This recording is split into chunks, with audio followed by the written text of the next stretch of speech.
Thank you for tuning in. We are in the middle of a vote in the House of Representatives. This battle is a fantastic opportunity for public advocate, a fantastic opportunity for our country, a fantastic opportunity for all those who support religious liberty in this country.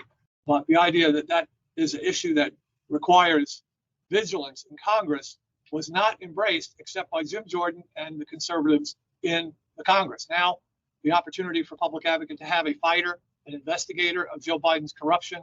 Those two things, fighting for religious liberty, fighting for parents to have the right to have the First Amendment, fighting against corruption, those things came together with the Jordan nomination. And this is not a flash in the pan for public advocate. I think people should know, the newcomers here that have joined us, thank you for joining us.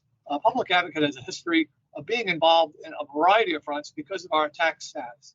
We are a 501c4. We can involve in legislative rights on behalf of you. That is, on behalf of the people who sign petitions, on behalf of the people who we survey. We are here because we are focused on fighting the gay rights abuse of children, the gay rights abuse of parents, the gay rights abuse of religious liberty. That's why we're here.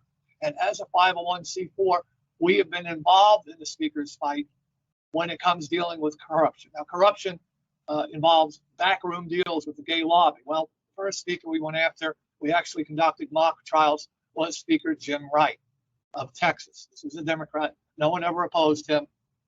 And as part of our battle in 1989, we opposed the congressional pay raise, which was going to be automatically put into place. And we organized a massive grassroots effort to oppose the pay raise, which was going to go into force without a vote. This is an uphill battle all the way. But by the end of Public Advocate's massive outreach, again, at a time that grassroots activity was at a premium, we worked with a whole bunch of range of groups, citizen groups.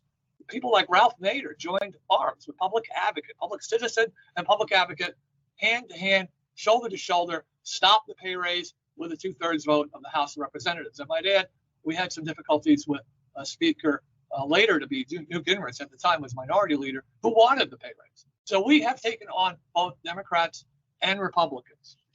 We warned the world about Dennis Hastert, who was Speaker of the House, a Republican. We warned everyone about him.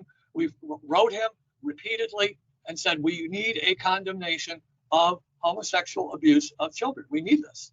And he refused. He was silent, and he enforced the silence among the RINOs. And lo and behold, Hastert was driven from speakership over scandals involving the abuse of children. So Public Advocate, again, against the Republican for the second time. We did, manage to keep the pressure on him, and were proven right to keep the pressure on Speaker Hastert, a Republican.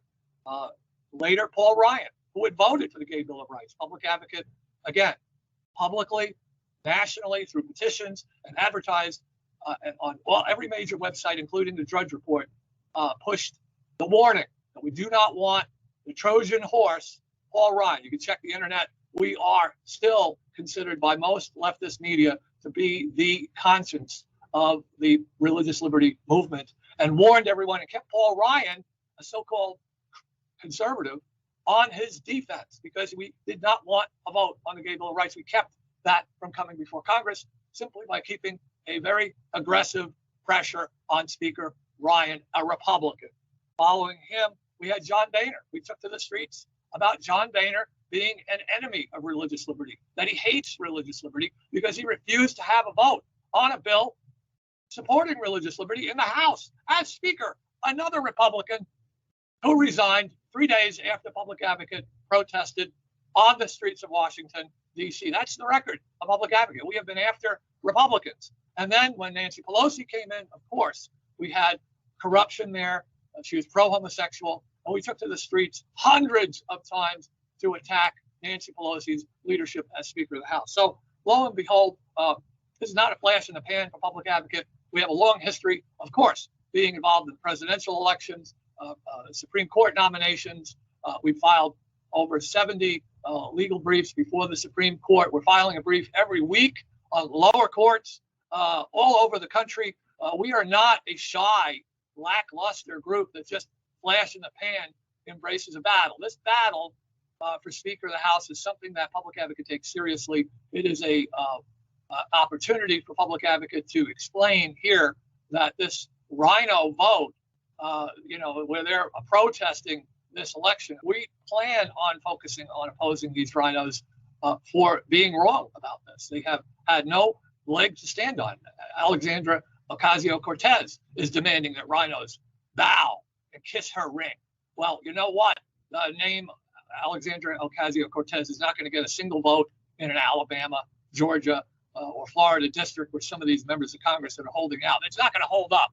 Will soon be former members of Congress, if it's up to Public Advocate to publicize that they're simply kissing the ring of Alexandria Ocasio-Cortez.